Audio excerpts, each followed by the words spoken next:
Bonjour tout le monde, ici Jean-Claude Audette de Québec. Encore une fois, je reviens sur ce grand physicien qu'a été Isaac Newton. Et après la publication de ces 3 volumes sur la mécanique céleste et la mécanique en général, on a réalisé que Isaac Newton était une sommité dans l'Europe.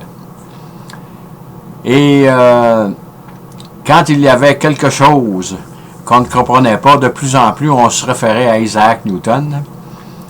Et à cette époque, comme je le disais, les Français avaient en admiration Isaac Newton. Il se faisait un ardent défenseur de ses théories. Et la plus belle confirmation pour une théorie est que ses prédictions se réalisent. Ici, je voudrais attirer l'attention sur la loi du pendule. On avait remarqué que le pendule avait été mesuré à Cayenne. Ça, c'est une possession française. On s'apercevait qu'à Cayenne, dans les environs de l'équateur,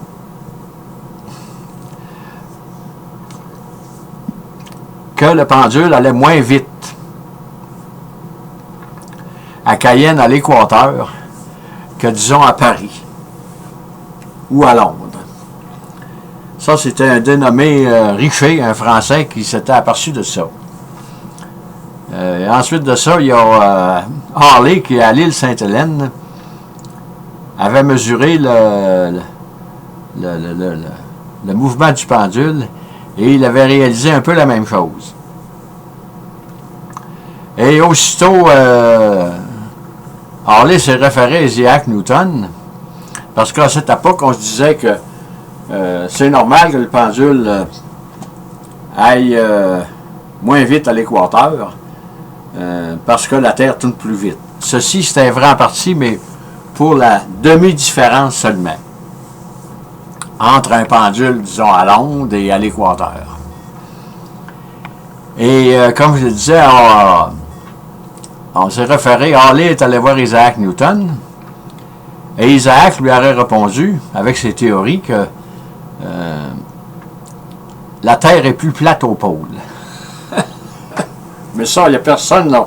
On n'avait pas de satellite dans ce temps-là. Là. D'après la théorie d'Isaac, que lui maîtrisait très bien toutes ces théories du cosmos, il avait répondu à Harley que la Terre doit être plus plate au pôle. Pas doit, elle est plus plate au pôle. C'est resté comme ça durant peut-être encore 15-20 ans. Et en 1735, soit 9 ans après la mort d'Isaac Newton, on sait que Isaac est mort en 1729. 1729. Le roi Louis XIV a été convaincu par Maupertuis d'organiser une expédition en Laponie et une autre en Amérique du Sud, dans les environs de Quito, pour mesurer un arc de cercle de 1 degré à l'équateur et à Laponie, qui était proche du pôle, pour vérifier les théories d'Isaac Newton.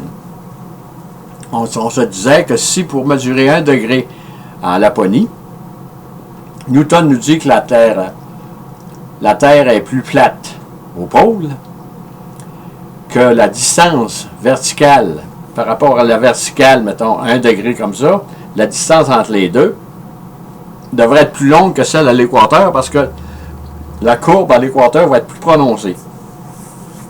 Ça, on comprenait ça, mais on n'était pas sûr. Ce qu'Isaac Newton, parce que c'était des théories qui étaient nouvelles, et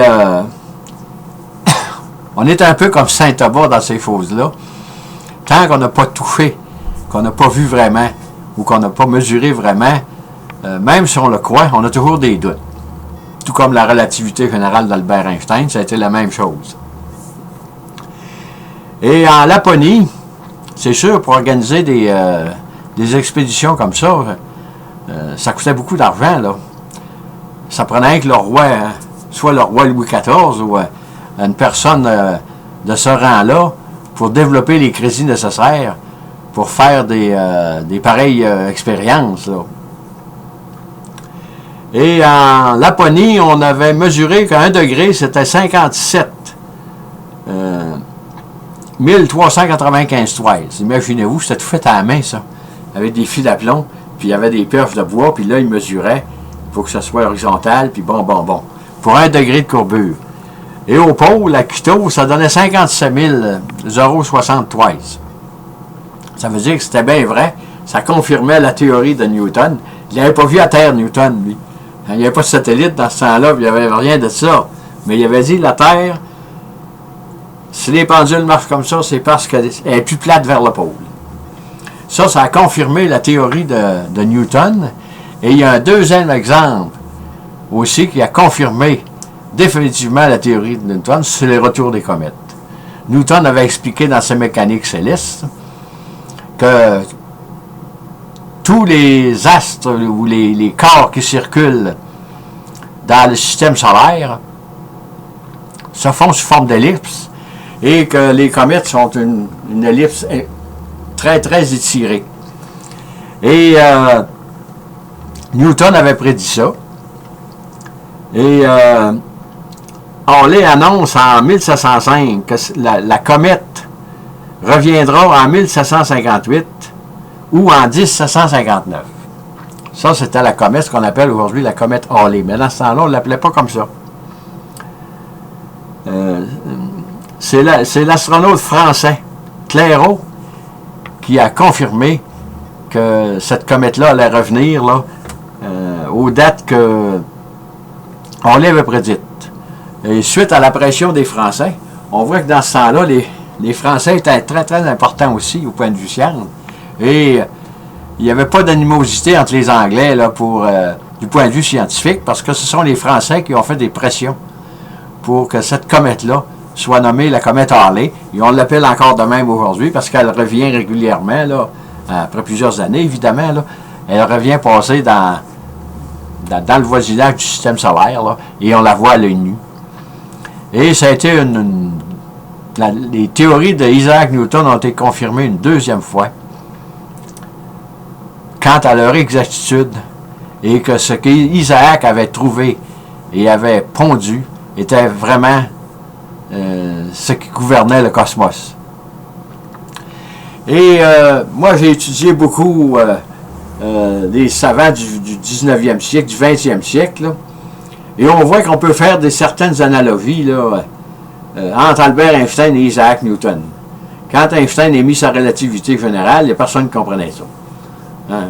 Presque, il n'y a pas de monde qui comprenait ça. Mais il a fallu, en 1920, qu'il y a 2 équipes d'astronomes, dont une, je pense, en Océanie, une autre une île à quelque part dans l'Atlantique, là, pour vérifier l'étoile, pour voir que l'espace était vraiment ce qu'Albert avait dit que c'est théorie, c'est un espace. Nous vivons dans un espace-temps courbé. Et la même chose est arrivée à Isaac, mais 200 ans avant, quand ces théories étaient tellement en avance sur son temps, que c'était pas accepté par le commun des mortels, mais on savait, tout comme Albert Einstein, qu'Isaac Newton, tout le monde en avait entendu parler. Et on savait qu'il avait découvert ou créé quelque chose d'important, mais il n'y a pas grand monde qui comprenait ce qu'Isaac avait écrit, là.